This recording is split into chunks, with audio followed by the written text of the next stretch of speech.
I'm Reverend Phil, and I'm your host for Words of the Prophets. Where are our prophets now? Where are those messages God chooses to communicate divine revelation through? In the past, the Creator has sent prophets like Abraham, Siddhartha, Jesus, Muhammad, and many more. Maybe our higher power has switched tactics since we reinterpret God's words as soon as the Creator's prophets leave us. Could it be that Spirit talks to each one of us individually and we haven't learned to listen? On Words of the Prophets, our modern prophets show us how to find the internal prophet that is the I Am, and we discuss the application of spiritual principles in all aspects of our lives. Love and light, everybody. I'm Reverend Phil, and I'm your host for Words of the Prophets. Today is a kind of special show for me because today is the 100th show of Words of the Prophets. And celebrating my 100th anniversary or whatever, I guess my 100th birthday, I don't know, it's 100 something. With me are my most frequent and well-loved guests. So right to my immediate right is Reverend Gwendolyn Batchelor. Next to her, glowing in the white, is Chris Grissom. And at the far end is Reverend Dr. Richard Murphy. And they're here because they've always been with me. I mean, you all go back with me to radio, actually, that's been a long time. Wow. Always will be. Yes. Yeah. Thank you. So today's prophetic topic is Cure the Illness. Mm-hmm. Our topic can be found on the back cover of the booklet written by Swami Chinmayananda titled Religion and Human Values. The complete statement reads as follows. We glorify religion, calling it the watchdog of our culture, yet we conveniently make it a scapegoat on which we heap our mistakes and failings. To the claim that religion is not necessary, Swami Chinmayananda states that we do not kill the patient, but rather cure the illness. So before we start talking about this, I just want to put a thank you out there for I'm not going to thank all 100 guests I've had because we'll never get the show done. But I do want to thank the people here at Santa Fe Cable TV who have been with me for the 3 years almost that I've been on the air, the 100 shows. And that is Doreen Gallegos, George Marvin, and Marshall Martinez. And celebrating his 40th show with me is camera person David Nelson. Dave, thank you so much. God, it's good to have you guys here. So the question, do we need religion? Maybe you ought to define it first. Anybody? For me, religion is it's the way we live out our spirituality. It's that context that speaks to us and lives in our soul and allows us to be the spiritual people we were intended to be. I love that you say that because I feel as we go to a new octave of expression of our deepest energies, religion has carried the brunt of all of the experiences that do not relate to modern man, but have to do with religious history that are in some way poisonous. And so when you say religion, all of a sudden people will begin to see it as a constriction, as a constraint. Exactly, yeah. You know, but if you say it the way you said it, then we can open up and feel, yes, we'll always belong. Our spirituality can never be separated from us. And I think of religion being sort of like the structure and the rules that have been designed by man, whereas I see spirituality as of God. Oh, beautiful. And I agree with that, but I want to back up on this religion, what you said, Chris, and you, Father Murphy, because the roots in Latin, from what I can understand, is constraint, you know, a tie back, to restrain. We name something, we take on that energy. Mm-hmm. So did we misname it at the beginning? I want to jokingly say probably. Right. I mean, you have to consider that as we speak here, most people are thinking the Christian religion.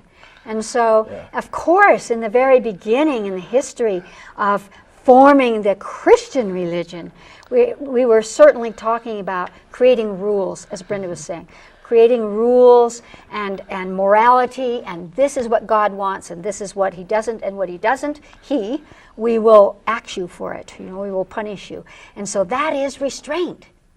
And when we think of spirituality, it doesn't hold that restraint. It holds an openness to each of our connection to the divine source. Yeah, and I think that religion, especially the Christian religion, it was all so much about control. In terms of that's how they kept people in line. Yeah, so we're binding them to a bunch of beliefs and practices that ultimately led to the numerous revisionisms that happen within the Christian denomination. Yeah, and if you take writers like Elaine Pagels, when she writes on the Gnostic Gospels, for instance, one of her opening remarks in her book is that so much of our religion, to paraphrase her, was written by the victors. Yes. Was written by those who finally Absolutely. fell into control. And for those who, quote unquote, lost out, for instance, in my own spiritual journey, I learned early in seminary that I felt a close kinship with a 4th century English heretic by the name of Pelagius.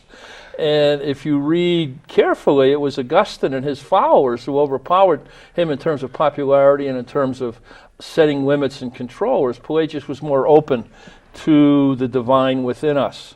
And he ran into trouble for that. But now people are beginning to at least give him the honor that's due his name. But I was glad to be a heretic for a while and still consider myself that. You're in good company. That's right. The more so, I think, in Christianity than any other religion, it's the attempt to control, which I believe is an illusion, creates all these splinter groups. I think there's more Christian denominations than any other religion. Islam has a few, Hinduism has a few, Judaism has a couple. But the Christian faith, from the very beginning, the Orthodox, Greek Orthodox split with the Roman, going throughout. The Church of England. It's a question of, in a lot of instances, the groups just misinterpreted the Gospels or never paid attention to the message of Jesus. Absolutely. And try to shape Jesus to their own way. Absolutely. And, control their image. I remember in seminary, just a quick story, one Saturday, our Saturday morning Mass was being celebrated by this wonderful woman who was a graduate, and it came time to the sermon, and she said, I couldn't make Jesus say what I wanted him to say today, so I'll preach on Jeremiah.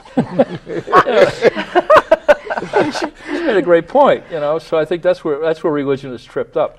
And here's what I would say about that is that who wrote what Jesus said? Exactly. If you want to know what Jesus has to say, listen in your heart, connect directly, and you'll feel that nothing in the story of Jesus is about negativity or punishment or constraint. It wasn't his way. So let's go back to the first question. Now we've kind of defined religion. Do we need religion? Even if we named it something else, do we need religion?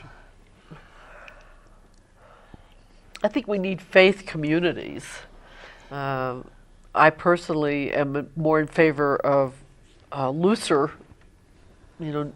like in Unity, we don't have any set rules that or set beliefs. This is what you've got to believe, but that it provides a place to have community, and it provides a place to learn spiritual teachings, and hopefully from a wide variety of teachings.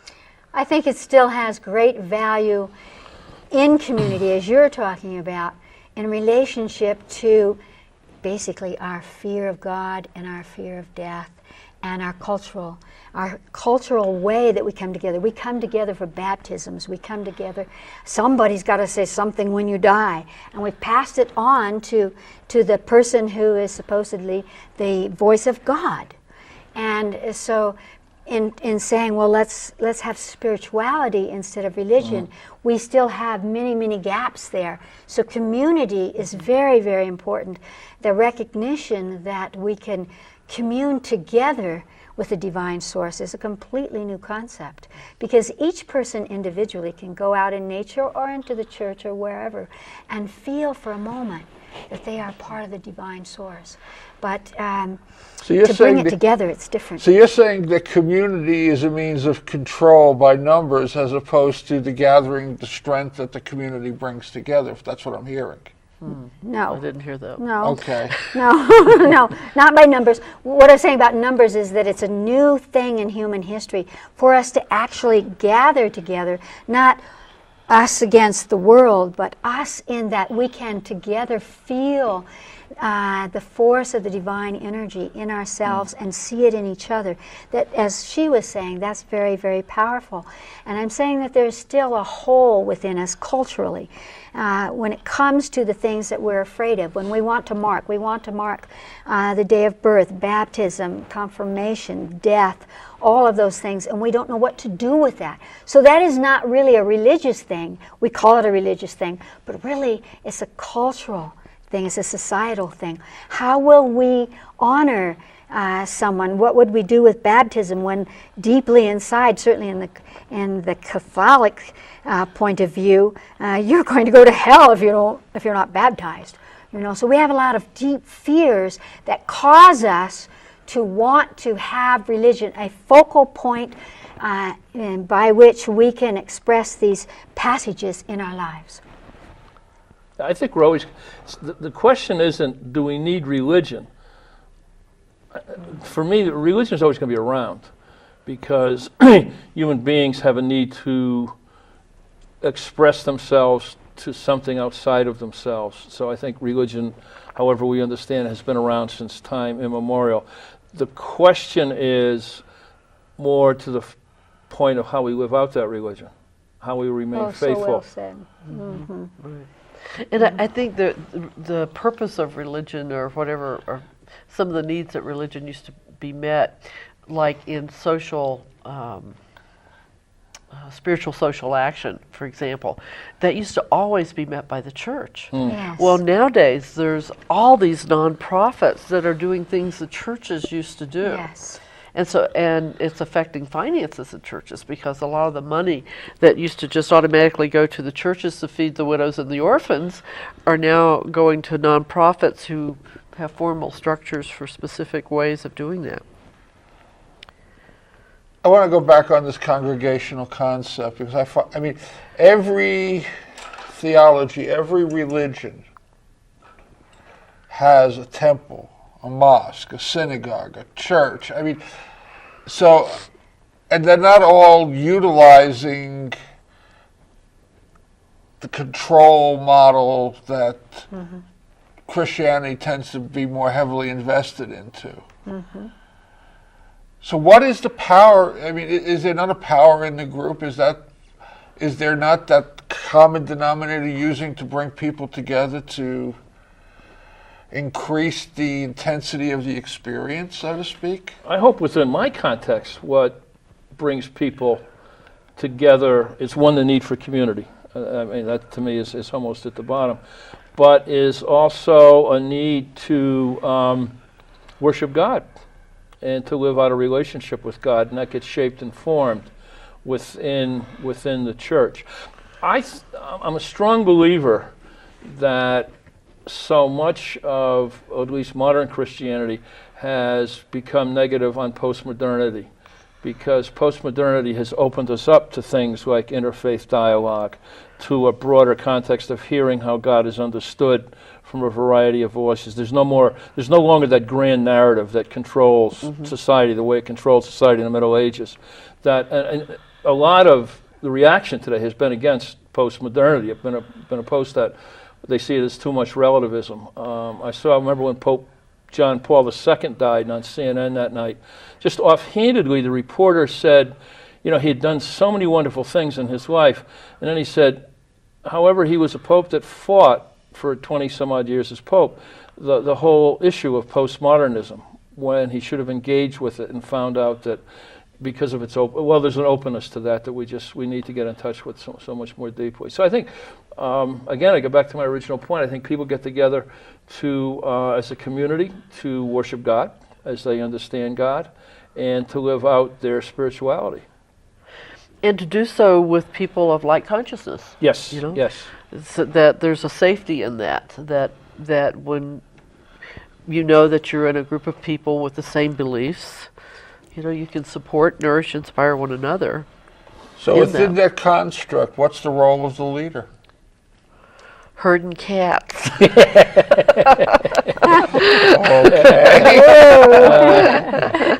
is, At least as my in unity. liturgics professor said, gathering the cult on Sunday. Well, we have always said go that way, and everyone goes that way. Humans are a group animal, So I would say, having a little bit different perspective, that the role of the leader is to whisper to the deepest heart of each being their own connection to the divine source, and to feel that they can live that, as you said, that was so beautiful. And how do you carry that in your life? How can you go outside and see nature and feel that is God, and that because you're connected to that, you are a divine being, and then use that in your relationship with other humans. So there's a whole new kind of teaching that's coming along that allows us to relax from the laws and the rules and be ourselves in community and be ourselves in an individual way, where the leader is simply the point of reference from inside. So the leader does not... Well put. Go ahead. No, I'm just saying, well put. Right. So the leader does not lead. Yes. That's Points, one. yeah. Well, that's one of the tenets of Taoism. The best leader is the invisible one. The greatest master is not the one with the most students. The greatest master is the one who creates the most masters. Right. Yes. So what we're saying is the leader best leads by being invisible. Well, Gandhi said, if I can lead you into the forest, somebody's going to come along and lead you out. Right. So I think exactly, I love that concept of whispering, that we're the whisperers. It's beautiful. Yeah, and I see that in this modern era, we're going more away from a minister-centric churches and organizations, and it's more of empowering the people. And that really, we've always known the church is people. It's not the leader, but to really not be, especially some kind of autocratic leader. That's just not And giving people happening. Voice, because it's amazing, we might learn from all the ways that we learned in books and so forth and so on, and then someone comes in and says something so elegant and so deeply touching because it came from their heart, and when they have a chance to express that, then you are awakening in them a kind of energy that will carry them through their lives. See, I grew up in a neighborhood where the priests and the nuns were the most well-educated. Yes. And that's where everybody went for the answers. Yes. Education has changed that. It's the same as we do with doctors. We're much more cognizant of what's wrong with us when we walk into a doctor's office and are more apt to ask the questions. And congregations today are asking the questions rather than just saying yes, no.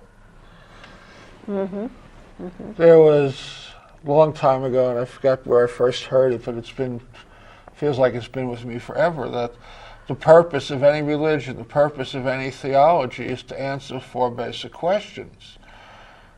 Who am I? Where did I come from? Why am I here? And where am I going? And to me, that's really simple. And are we saying that the more we find the simplicity in those answers, the less barriers we have between the various denominations and practices? I have to smile because about 3 or 4 years ago, my higher self said to me, now, where am I going? Who am I? Where am I going? And why? Forget it. Because you are changing every moment. And what's really important to you is to hold within you the image, as we were talking about, to be divine, to hold that image within you so that that is what you live. Never mind where you're going or who you think you are, because we are in a world where it's really important who we are as a group. Well, I mean, to me, the answer to those 4 questions is all basically the same. Who am I? I'm a child of God. Why am I here? To learn that.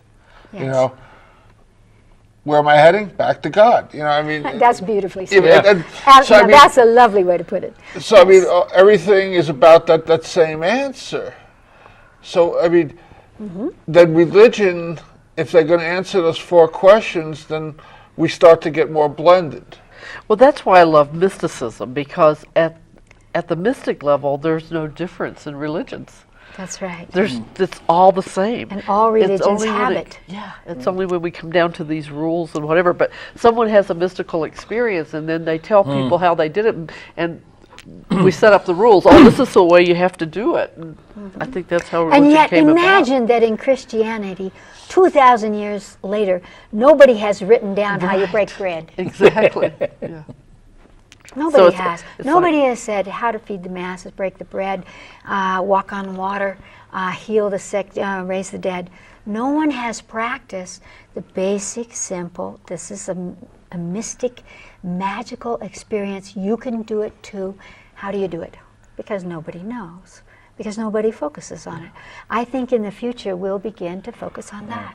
Yeah, I think it's happening already. I do too. Yeah. Well, going back to the statement, I forget which one of you made. I mean, Jesus outlines how do you do all that. Teaches us how to do all that. You know, so I mean, it's not about that we would have to go out and figure out how to make this happen. We've already got it. We're not focused on it. That's right. That's right. Yeah. Why? Because in the past it was said, no, you, certainly in many religions, you are unworthy. And so here we are, representative of everyone is worthy. You can't come into body unless you are worthy, quote unquote, you know. It's going back to that dialogue or the dialectic between Augustine and Pelagius. Augustine was the one who came along and then talked about the fall and sin and original sin. And Pelagius came along and said, no. Of course, he was Celtic and probably Irish, and so Bless him. But he spoke to the His last name goodness was and he spoke Murphy. to the divinity.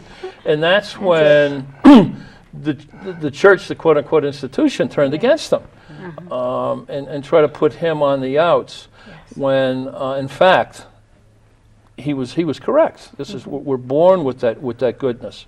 He was carrying the essence of the teachings. Absolutely, and I think everybody needed growing up a Mother Dennis, and I had Mother Dennis in 3rd grade, and she would constantly ask us, saying, "Children, why are we here?" And we'd all sit there kind of dumbfounded looking at her, not able to answer these big philosophical questions.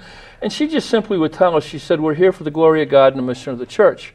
And as simple as that sounded, she was really saying to us, our lives are here to fulfill God's purpose for us and to live out that purpose as faithfully as we can. It's a mantra that I've carried with me since the 3rd grade, which wasn't that long ago. But I think this is at our core, is that we are filled with the love and the presence of God, and we're called to respond to that presence as we understand that presence and be as faithful to living out that presence as we can. And so as I said in my book, The Evolution of God, that our purpose is the evolution of God, and that if we are the expression in the physical form of that divinity, then how do we allow ourselves to evolve and allow God to evolve? Right. And so in there we have to sort of lift away the mission of the church and leave that first statement, which was, so well placed within our minds. And the reason Jesus was such a threat is that he said, we had direct access. That's right. Yeah. We were one with, the kingdom of heaven was in. I mean, that really was a threat to the ruling exactly. to the rulers, because if you didn't need the priest and the that and the other, people could just turn within. That was a real heretical, right? I mean, and we're here. I mean, you probably all know better than I do where it all falls. But our job is to create heaven on earth, and I mean that's in Scripture.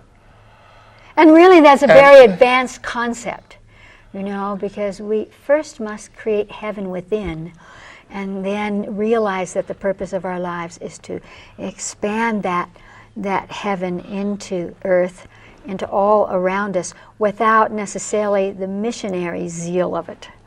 And we do that by seeking first the kingdom of God. Yeah. That's right. And it goes to the mystical level that as we know our oneness with God, that's we just think we have to be out there doing it, but it will be revealed to us at all. See, Jesus came not to talk about himself, Right. Yeah, but exactly. his purpose in coming is that the kingdom has come. Right. It's within you. This is what Luke, when he wrote his gospel, whoever it was that wrote that gospel, discovered when he had heard Paul, for instance, for years saying, well, Jesus is going to come again, just, be good and wait. And all of a sudden, it's 50 years later, and he's saying, wait a minute, this hasn't happened.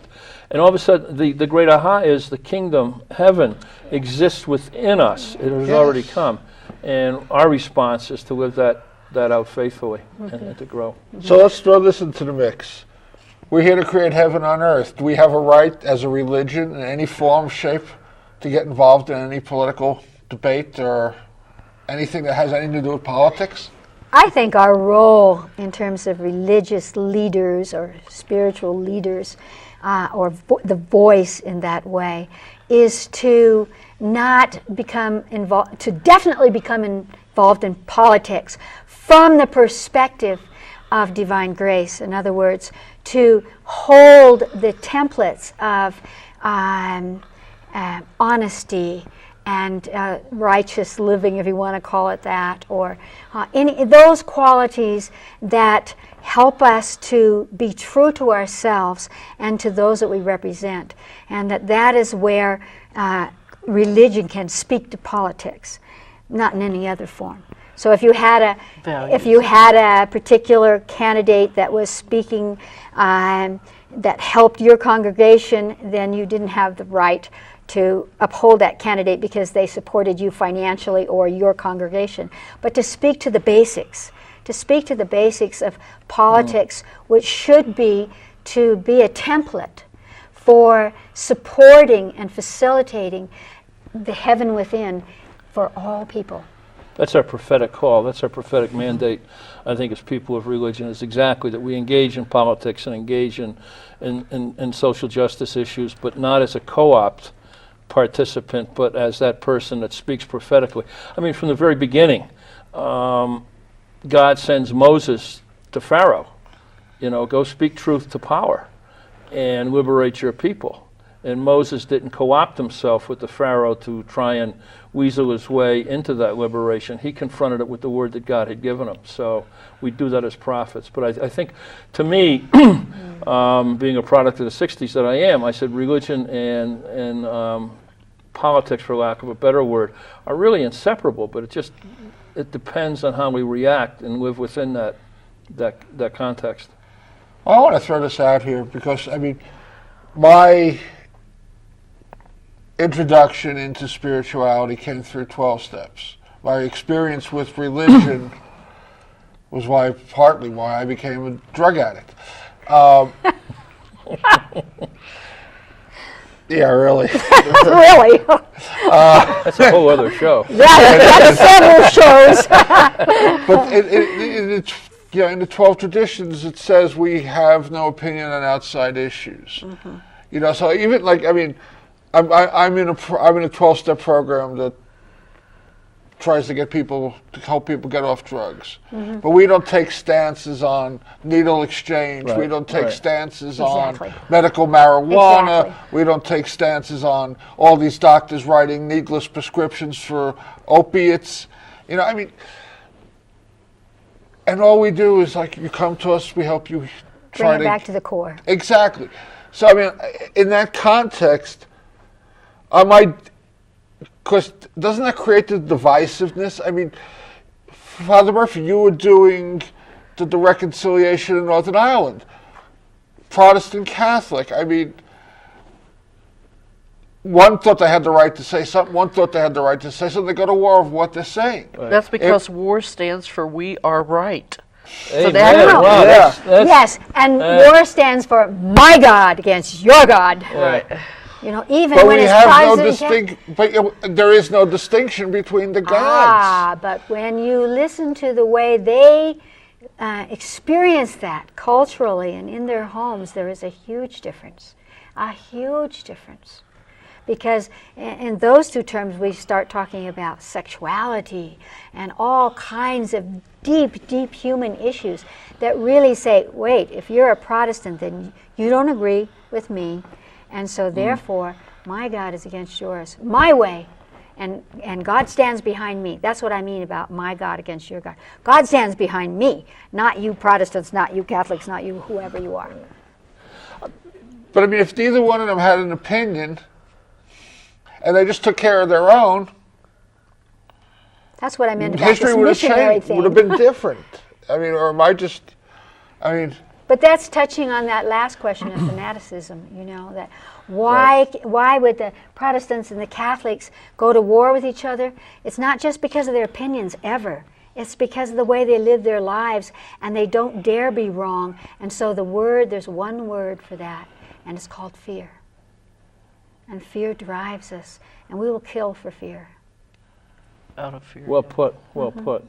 I mean, for me, Northern Ireland probably, especially within the context we're talking about now, I think I took more from that experience than I ever gave, because for the first time in my life, I learned what it was to be a religious presence in that movement, and to be a religious presence in that movement meant you stood between both, and you try to draw both together. And that, to me, when I started hearing, I grew up in a staunchly Irish nationalistic Roman Catholic culture in New Haven, Connecticut, and the IRA and Sinn Féin and all that were part of my DNA at one point. But hearing the others, the Protestant side, and gaining the love and respect that I did for these folks, taught me that I was arrogant to think I could take sides in that my call was to be there in the middle. René Girard, the French philosopher, talks about philosophy and violence and religion and violence. He said the reconciler, oftentimes when standing between both of those parties, becomes crucified and learns how to stretch out and learns how. But to me, the crucifixion is the symbol of reconciliation. It's not the symbol of pain and torture as much as God drawing humanity to himself. And I think this is what I learned from Northern Ireland. It taught me more.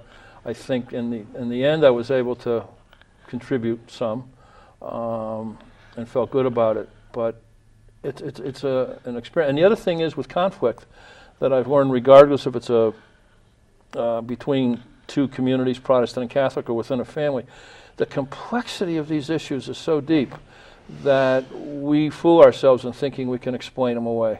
That's right. Until we've lived that experience. but the complexities are added to by the various factions, getting involved in something that they probably shouldn't get involved in. I think if we want to get simple about it, it's also a time of, we forget, and this is within any conflict, that the person we're looking at is created in the image of God.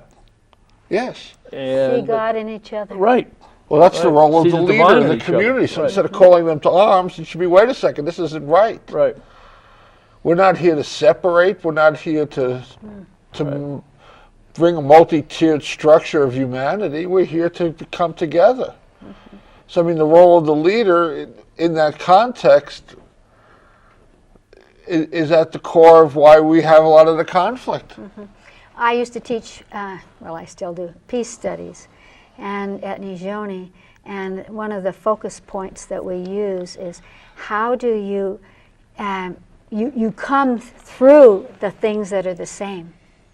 So you might not start with the overall God, you have the same God, but you would start with the simple human things, the love of your children, the food on your table, the things that are the same, and you converse about that, and as you move with that, you discover that your hearts are the same, and that's where God resides. Yeah. Exactly. I remember a Protestant political leader, a minister, saying at a meeting one night, and I can laugh about it now, in the moment we were all stunned. He at one point had to identify his cousin who had been blown up by an IRA bomb. And I met more of these people who had been in these instances, and now he was one of the political leaders. And he said, we've got to sit down with Sinn Féin, because after all, we got potholes to fix. There you go. And you start off with the potholes. There you go. You start with potholes. Yeah. And then you rub elbows, so to speak, Exactly. and suddenly the enemy has a face, and you recognize them, Exactly. and you know they have children, and you find the sameness. Right. Yeah. Simple human things. Which, I mean, and maybe then it's built into the concept of leadership, because leadership has to have ego involved. But who was it Pope Urban? The first crusade? Let's kill the infidels in Christ's name? Yeah, I mean, I've read it a few times. I haven't quite found out where Christ ever said anything like that. I mean, and then we got all these people, you went following this person like, sheep. They have to, because they're getting that message from the leader. I think we've talked about that, they have knowledge. So if they have knowledge, then we must listen to them, because knowledge must be important. What's interesting about Kill the Infidels is I have to bring in my Eastern background and say something about karma. Isn't it interesting who's saying kill the infidels now? Huh.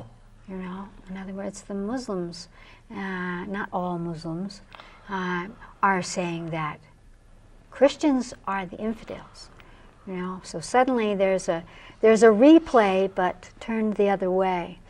And so the only way that we can fix that is to say none of us are infidels. Or all of us are. Or all of us are. Yeah. But we're in it. We're in the soup together. And, for them, okay, if a Muslim marries a Christian, the mother can survive it, because I've worked with some of these families. But if they marry a Hindu, what's that? Wow.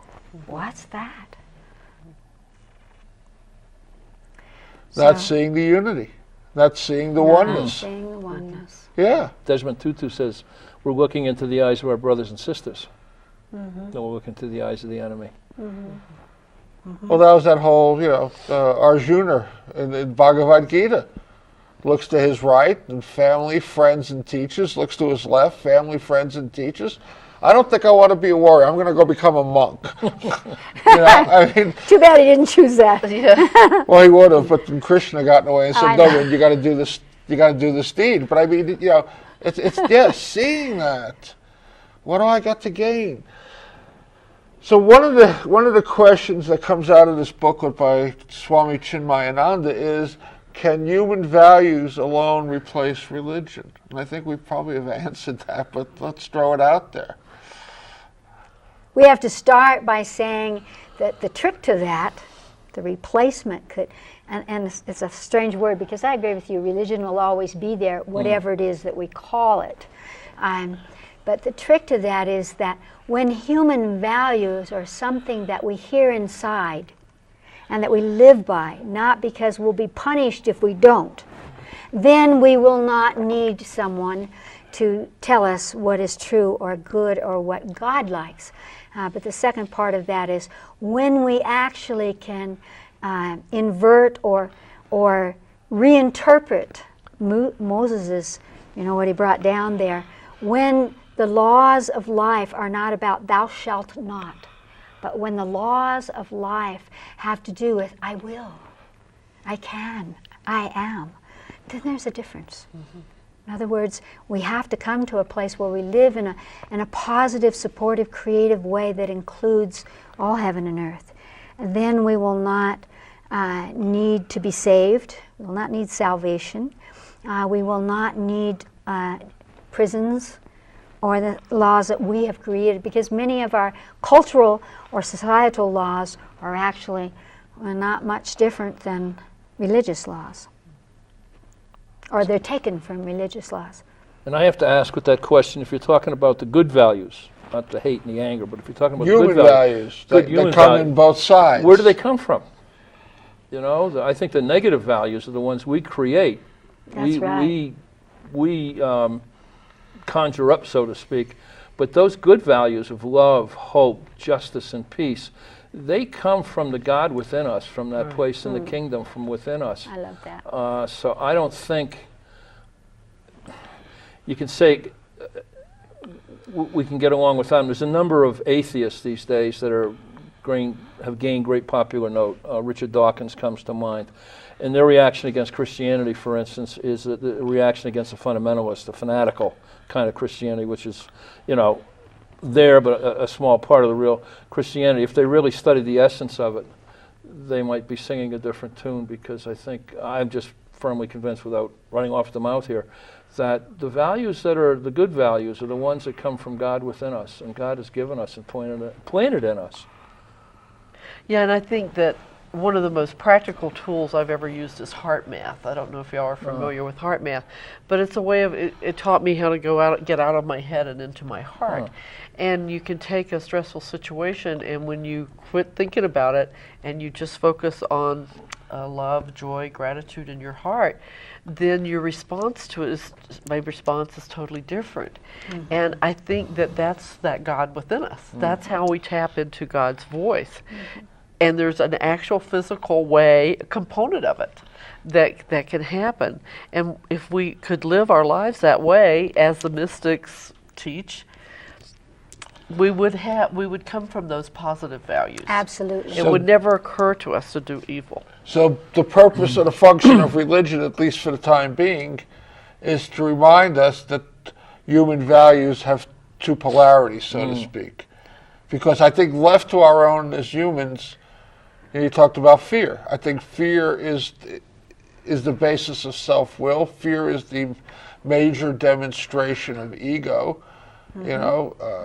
Whether you want to call whatever we want to call it, the devil, Satan, or we have that part of us that's totally fear-based, and that's part of that human value. So without religion, we wouldn't have the other voice. But religion has been part of amplifying that base, because in the past it has been built for control, for restraint so much. If you don't do this, God will get you.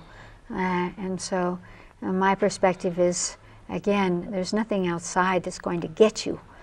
And so we have to move from that and even expand our sense of God, because we're so squeezed by the human representative of God, instead of recognizing that if in your heart you could feel that divine energy as part of a flower or a star, then your consciousness expands in such a way that you're not squeezing so much about other humans.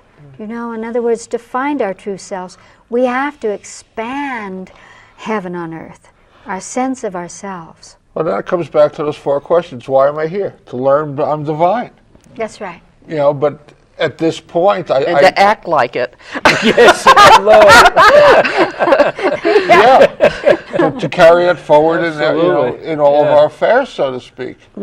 It's not just what I do, within the shelter of a little altar I have or something like that. It's what am I doing out in the world? Or who can speak the loudest or the most, either. And we in religions, I don't want to say we, but religions do tend to talk too much, so to speak, to point the finger a little too much. And we need that energy that you're talking about, that innate human goodness.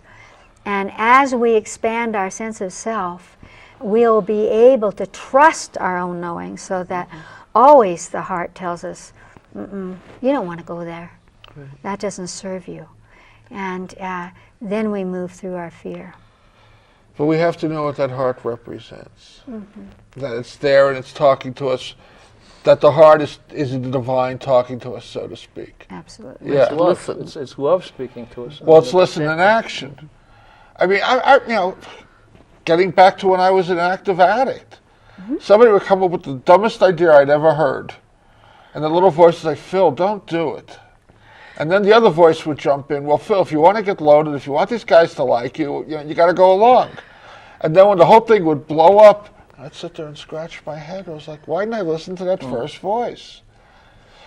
But nobody was telling me at that point, that maybe I wasn't listening at that point, that voice was the voice of spirit within me. So I think the need for religion is to carry that message.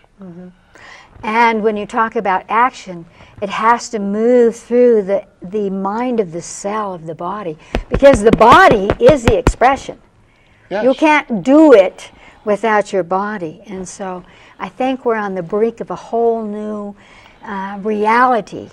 What does it mean to carry divine energy? It certainly means health. It means radiance.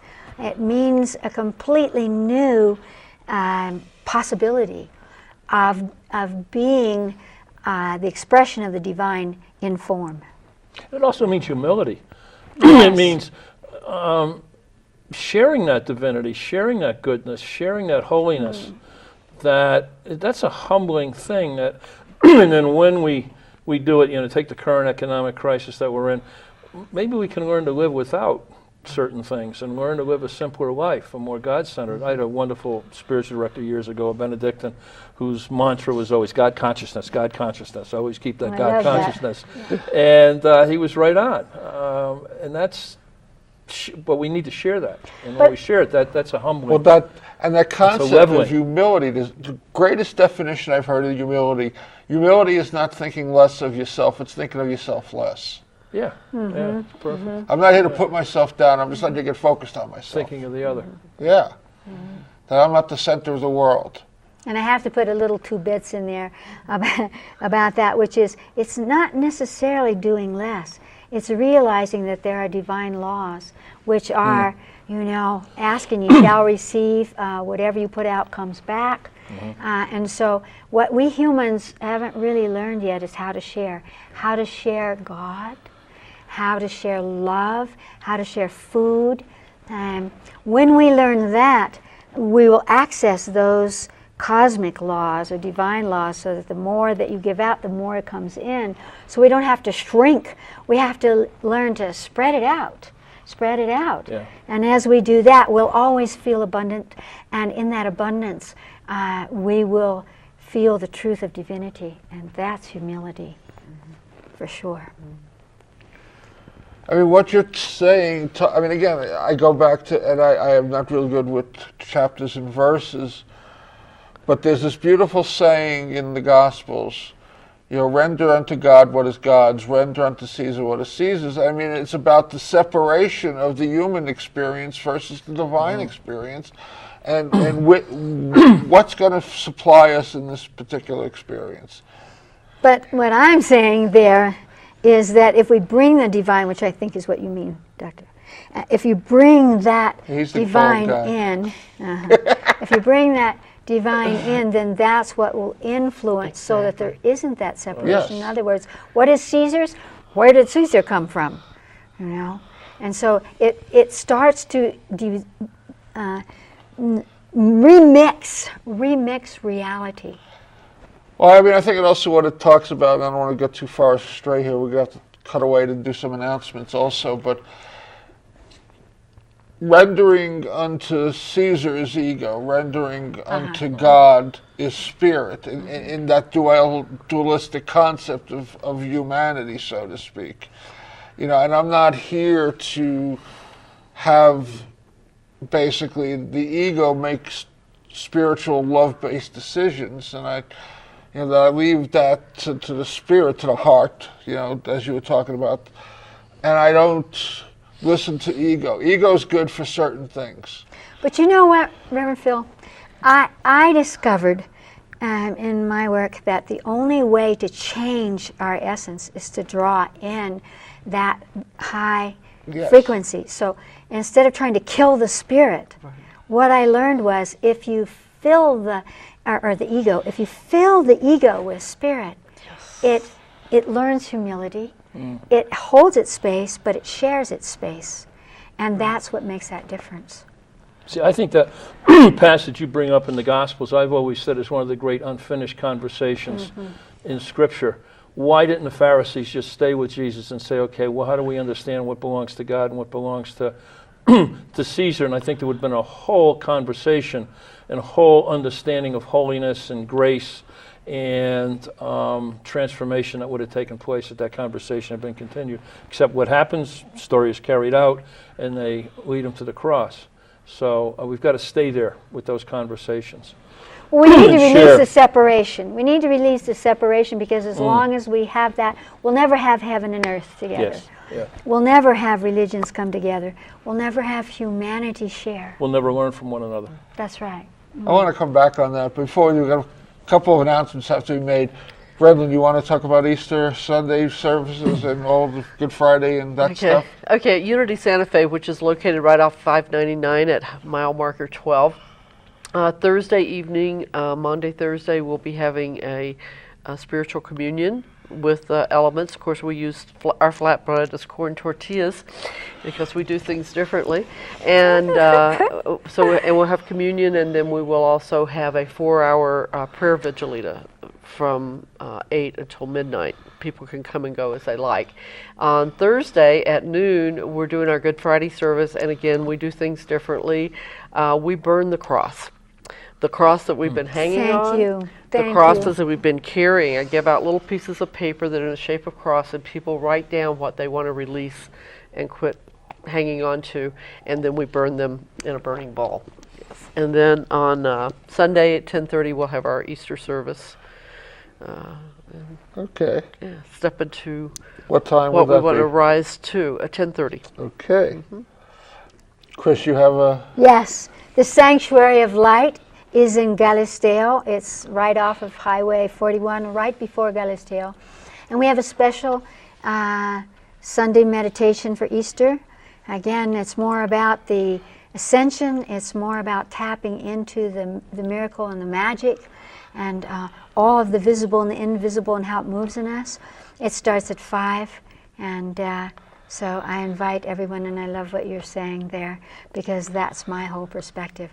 Let's move on. Let's move on. Jesus was only on the cross 3 hours. And by the way, there were, like, how there many were 5,000 years or 50,000, you know. There were a lot of other people on the cross. How long have you been on the cross? Let's get off. Yeah. 2,000 years. Done. And we talk in unity. Everything is symbolic. It's about us, our own resurrection. Yes. You know, our own crucifixions and how to get off the cross. Yes. Love it. I got one quick announcement I'm going to make. Folks who've been watching the first 99 shows have heard this. Get involved in this show. Call me, contact me. If you need spiritual counseling, I do that too. But I want to now. I've been doing a series of shows here. We did the shows on the books of the prophets, where we looked at them from a Jewish perspective and from a Christian perspective. And then a couple of weeks ago, we did a show on the book of Revelation from a Christian perspective. We're going to roll forward with the series, so to speak, that we're going to look at the book of Revelation from the perspective of Edgar Casey. So next week I'm going to have 2 gentlemen from the ARE who are been on my show before, Dan DeMar and Bob Hicks, and we're going to look at what did Casey talk about and what did he teach with the book of Revelation. You sure you want to... I'm retired, so I no longer. That's your announcement, I will be okay. in sunny Los Angeles celebrating Easter with my son. So all of that divine goes on all the time, Yes. not one weekend of the year. I'm off the I want to clock. come back to your statement, Chris, for a second, because, I mean, again, my interpretation, the 40 days and 40 nights that Jesus spends in the desert with Satan, it's about the personal adversary. It's not some external, villain. And then Jesus's direction is very clear at the end. Get thee behind me. It's not you're converted. It's not we've uplifted That's you. right. It's not we shipped you out to China or we buried you here in the sand. It's get thee behind me. You are the servant and I am the master. So for me, that is the guideline of the relationship between my spirit and my ego. My ego does not rule. It used to. I mean, and and the lessons I learned from that, which I don't ever want to let that happen again. But I mean, it's not about, to me, bringing it in. It's about acknowledging what it is and allowing it to be what it is, but understand, hey, spirit rules here, not the ego. You're talking about the power of choice. And when we talk about religions or spirituality and who we are, we always have that choice at any moment. Right. Even if we're falling on our face, even if we're doing something that's not exactly the highest, we can recognize that we have a choice to say, no, no, no, but I am this. I am this. I am that I am. Yeah. And one of the things, this great statement that a visitor said in one of my classes, she was from out of town, I never saw her again. And she said, we're responsible for our second thought and our first action. Oh, beautiful. And I love that because, you know, no matter how much I want to do right, there's like thought thinks. I mean, That's it right. just happens. Thought You know, thinks. I said, you know, it's a bumper sticker, thought happens. But I, you know, and I can't control that thought, that first thought. But I then- can turn it around. Then you can change it. And I Yes. can go for, if it's an ego thought, I can turn it. In my spiritual technology, we have a way of dissolving it completely. And that's what you mean. And that makes life good. Yeah. It makes it good. We've got about 3 minutes. I don't know if I want to bring up this topic, but let's do it anyway. How does, in this modern age that we live in, which has probably been used as a phrase used for millennia, how do we balance religious faith with science? No, go ahead. Go ahead. I think science is coming more and more in alignment with, Yeah. you know, that there's more of a merger today, and the whole thing with quantum physics and what I call quantum spirituality and all that. We had a confusion of thinking, well, now we're educated, now we can look back at the great books and say, that's not true, that's not true, that's not true, or this isn't scientific, and how can that be? And we got a little into our heads about it. You can never take the divine only into your head. You have to use the higher mind, the holographic recognition of consciousness that says that spirituality and science are intertwined. And we can use those elements, and rather than saying, well, this isn't true because scientifically we know the other, we can take the elements that suit us, that nourish us. Because really, you know, having a God or having a divine source, or like the Buddhists, forget the God part, the divine source, it nourishes, supports the purpose of our lives. And that's where science and religion, as you call it, can come together. I wish we had another half hour. And I Go just ahead, quickly think it gets back to what we were talking about earlier. I think the division between science and so-called religion has always been one of fear. Yes. One has feared the other. When what we learn from science is the knowledge we've been given by God to discover this world and to build up the kingdom, so on and so forth. So I think sometimes it's been a false division, but it's been one based on fear. Or That's a on a powerful basic illumination. definition. I never Thank you. thought of it that way. Yeah. Science is based on fact, what they consider fact, and which religion changes. is based on what we consider faith. So one is, you know, blind acceptance, and one is like, well, if you can't prove it, it's not real. But we got about a minute, so we're not even less. I want to thank you all. Oh, thank you. So let us Happy experience it there, because there's something in the middle which is called experience. There's a truth in experience, and that's what makes it delicious. Thank you. And you Reverend folks Phil. are delicious. Thank you so much for celebrating And with so me. are you. Thank you all for watching me, whether it was one show or 100 shows. Blessings to you all. I'm Reverend Phil, and I've been your host for Words of the Prophets. Thank you for tuning in. Please join me again next week, same time, same channel, for more Words of the Prophets.